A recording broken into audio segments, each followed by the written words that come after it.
அஸ்ஸலாமு அலைக்கும். நம்மள பல பேர் ஈத்திகாஃப்ன்ற வார்த்தையை கேட்டிருப்போம் இல்லையா? ஆனா அது உண்மையில என்ன? அது வெறும் ஒரு மத சடங்கு தானா? இல்ல, அதுக்கும் மேல. நம்மளோட அன்றாட வாழ்க்கையில இருக்கிற பரபரப்பு, இரைச்சல் எல்லாத்துலேருந்து கொஞ்ச நாள் ஒதுங்கி, அமைதியா இறைவனோட நெருக்கமா இருந்து, நம்மள நாமளே சுய பரிசோதனை செஞ்சுக்க கிடைக்கிற ஒரு அருமையான வாய்ப்பு தான் ஈத்திகாஃப். வாங்க, இந்த ஆழமான ஆன்மீக பயணத்தை பத்தி நாம இப்ப தெரிஞ்சுக்கலாம். ரொம்ப எளிமையா சொல்லணும்னா இத்திகாஃப்னா என்ன தெரியுமா? உலக விஷயங்கள் எல்லாத்தையும் கொஞ்ச நேரத்துக்கு ஓரங்கட்டி வச்சுட்டு வணக்கத்துக்காக மட்டுமே ஒரு குறிப்பிட்ட காலத்துக்கு பள்ளியில தங்கி இருக்கிறது. இது நம்ம போனுக்கு ஃப்ளைட் மோட் போடுற மாதிரி கொஞ்ச நேரத்துக்கு உலகத்துல இருந்து நம்மள டிஸ்கனெக்ட் பண்ணிக்கிட்டு இறைவனோட முழுமையா கனெக்ட் பண்றது தான் இத்திகாஃப். சரி, இந்த விளக்க உரையில நம்ம என்னெல்லாம் பார்க்க போறோம்னு ஒரு சின்ன ஓட்டம் பாத்திரலாம். முதல்ல இத்திகாஃப்னா என்னன்னு பாப்போம். அப்புறம் அதோட 2 முக்கியமான நிபந்தனைகள், அதை சரியா செய்யறதுக்கான விதிகள், ஒருவேளை நேர்ச்சை செஞ்சா என்ன விதிகள், கடைசியா எந்த இடத்துல அதை நிறைவேற்றணும்னு படிப்படியா எல்லாத்தையும் தெளிவா பார்க்கலாம். சரி வாங்க, முதல் பகுதிக்குள்ள போகலாம். இத்திகாஃப்னா சும்மா பள்ளிவாசல்ல தங்கியிருக்கிறது மட்டும்தானா? இல்ல, அதுக்கு மேல அதுக்குள்ள என்ன இருக்கு? இந்த ஆழ்ந்த பயிற்சியோட உண்மையான நோக்கம் என்ன? அதோட ஆணிவேர் என்ன? அதைத்தான் நாம இப்போ தோண்டி பார்க்க போறோம். பாருங்க, எந்த ஒரு விஷயத்துக்கும் அஸ்திவாரம் ரொம்ப முக்கியம் இல்லையா? அதே மாதிரி தான் ஏத்திகாஃபுக்கும். ரெண்டே 2 விஷயம்தான். ஆனா இந்த 2ம் இல்லைன்னா நீங்க ஒரு மாசம் பள்ளியில இருந்தாலும் அது ஏத்திகாஃப்னு கணக்குல வராது. அந்த அளவுக்கு இது முக்கியமானது. முதல் விஷயம் நியத், அதாவது எண்ணம். இது ரொம்ப சிம்பிள். யா அல்லாஹ், உனக்காக நான் இத்திகாஃப் இருக்க போறேன்னு மனசார ஒரு முடிவெடுக்கிறது. இந்த எண்ணம் தான் நம்ம செயலுக்கே உயிர் கொடுக்குது. ரெண்டாவது, பள்ளியில தங்கி இருக்கிறது. இந்த ரெண்டும் ஒன்னா சேரும்போது தான் ஒரு இத்திகாஃப் பரிபூரணமாகுது. சரி, பள்ளியில தங்குறதுன்னு சொல்லிட்டோம். ஆனா எப்படி இருக்கணும்? பள்ளிவாசல்ன்றது ரொம்ப புனிதமான இடம் இல்லையா? அதனால அந்த இடத்தோட மரியாதைய நாம காப்பாத்தணும். நம்ம உடலும் சரி, உடையும் சரி, முழுமையும் சுத்தமா இருக்கணும். இது ஒரு வெளிப்படையான தூய்மை மட்டும் இல்ல, நம்ம மனசையும் வணக்கத்துக்கு தயார்படுத்துற ஒரு முக்கியமான விஷயம். இப்போ எல்லாருக்கும் வர ஒரு முக்கியமான சந்தேகம், இஃப்திகாஃப் இருக்கும்போது நோன்பு வைக்கிறது கட்டாயமா, இல்ல நோன்பு இல்லாமலும் இஃப்திகாஃப் இருக்கலாமா? வாங்க பார்க்கலாம். இதுக்கு நபிமொழி ரொம்ப அழகா பதில் சொல்லுது. அதாவது, நீங்கெல்லாம் விரும்பி ஒரு சுன்னத்தான இத்திகாஃப் இருந்தா நோன்பு கட்டாயம் இல்ல. ஆனா நோன்போட இருக்கிறது ரொம்பவே சிறந்தது.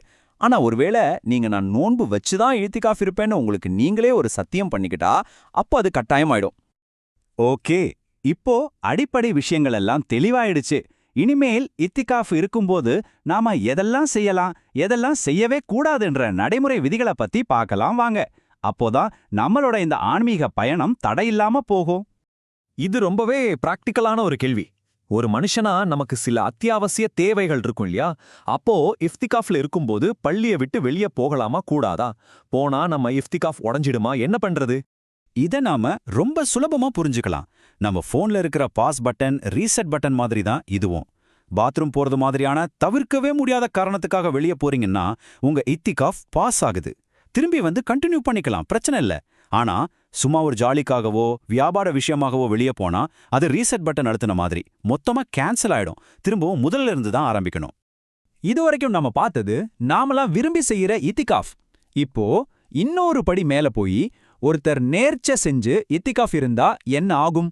அதோட விதிகள் இன்னும் கடுமையா இருக்குமா? அத பத்தி தான் இப்ப பார்க்க போறோம். நேர்ச்சை செய்யப்பட்ட இத்திகாஃப்னா என்ன? ரொம்ப சிம்பிள். நான் இத்தனை நாள் இத்திகாஃப் இருப்பேன்னு ஒருத்தர் தனக்குத்தானே அதை ஒரு கடமையா ஆக்கிக்கிறது. அப்படி செஞ்சா அது ஒரு சாதாரண சுன்னத்தான வணக்கமா இல்லாம ஒரு கட்டாய கடமையா, அதாவது வாஜிபா மாறிடுது. அப்படி கடமையா ஆக்கிக்கிட்டா விதிகளும் ரொம்பவே ஸ்ட்ரிக்ட் ஆயிடும் பாருங்க. ரொம்ப ரொம்ப அத்தியாவசியமான தேவைக்கு, உதாரணமா உழு செய்யறதுக்கு, பாத்ரூம் போறதுக்கு மட்டும்தான் வெளியே போக முடியும். மத்தபடி வேற எதுக்காக வெளியே போனாலும் அந்த நேர்ச்சை முறிஞ்சிரும். அதே மாதிரி நோன்பு வைப்பேன் நேர்ச்சை செஞ்சிருந்தா அதையும் கண்டிப்பா செஞ்சாகணும். சரி, நம்ம பயணத்தோட கடைசி கட்டத்துக்கு வந்துட்டோம். இது ரொம்ப ஒரு சுவாரஸ்யமான ஒரு கேள்வி. ஒருத்தர் நான் இந்த குறிப்பிட்ட பள்ளியில தான் இஃப்திகாஃப் இருப்பேன்னு நேர்ச்சை செஞ்சா அங்கதான் இருக்கணுமா, இல்ல வேற பள்ளியில இருக்கலாமா? பொதுவான விதி என்ன சொல்லுதுன்னா, நீங்க ஒரு சாதாரண பள்ளியை குறிப்பிட்டு நேர்ச்சை செஞ்சாலும் அந்த நேர்ச்சைய வேற எந்த பள்ளியில வேணாலும் நிறைவேற்றிக்கலாம். அதுல எந்த பிரச்சனையும் இல்ல. ஆனா இந்த பொதுவான விதிக்கு ஒரு பெரிய எக்ஸெப்ஷன் இருக்கு. 3 பள்ளிகளுக்கு மட்டும் இது பொருந்தாது. அந்த 3 பள்ளிகள் அது என்ன? அந்த 3 புனிதமான இடங்கள் மக்காவுல இருக்கிற மஸ்ஜிதுல் ஹராம், மதீனாவுல இருக்கிற மஸ்ஜிது நபவி, அப்புறம் ஜெருசலேம்ல இருக்கிற மஸ்ஜிது அக்ஸா. இந்த 3 இடங்களோட ஆன்மீக அந்தஸ்து ரொம்பவே உயர்ந்தது. அதனால இந்த 3ல ஏதாவது ஒரு பள்ளியில இஃப்திகாஃப் இருப்பேன்னு நேர்ச்சை செஞ்சா அதை அங்கதான் நிறைவேற்றணும், மாத்தவே முடியாது. இந்த அட்டவணை இதை இன்னும் தெளிவா நமக்கு விளக்கும். இது ஒரு படிநிலை மாதிரி யோசிச்சுக்கோங்க. அதாவது ஒரு படி கீழே இருக்கிற இடத்துல நேர்ச்சை செஞ்சுட்டு அதை விட உயர்ந்த இடத்துல அதை நிறைவேற்றலாம். உதாரணமா அக்ஸாவுல நேர்ச்சை செஞ்சா அதை நபவி மஸ்ஜித்லயோ ஹரம் ஷெரீஃப்லயோ நிறைவேற்றலாம். ஆனா தலைகீழா செய்ய முடியாது. அதாவது ஏற்ற உயர்ந்த இடமான மஸ்ஜிதுல் ஹராம்ல நேர்ச்சை செஞ்சுட்டு அதை விட தகுதியில குறைஞ்ச வேற எந்த பள்ளியிலையும் நிறைவேற்ற முடியாது. இது அந்த இடங்களோட புனித தன்மையை பொறுத்தது. ஆக இத்திகாஃப்ன்றது வெறும் ஒரு மத சடங்கு மட்டும் கிடையாது, அது ஒரு ஆழமான பயிற்சி. எப்ப பார்த்தாலும் ஃபோன் சத்தம் இரைச்சல்னு ஓடிக்கிட்டே இருக்கிற நம்ம வாழ்க்கையில எல்லாத்தையும் நிறுத்திட்டு நமக்காக, நம்ம ஆன்மாவுக்காக அமைதியா உட்கார்ந்து யோசிக்கிறதுக்கு இது ஒரு வாய்ப்பு கொடுக்குது. இந்த புனிதமான மௌனத்திலிருந்து நம்மளோட இந்த வேகமான உலக வாழ்க்கைக்கு நாம எதை எடுத்துட்டு போகலாம், இத பத்தி நாம எல்லோரும் கொஞ்சம் யோசிக்கணும் இல்லையா?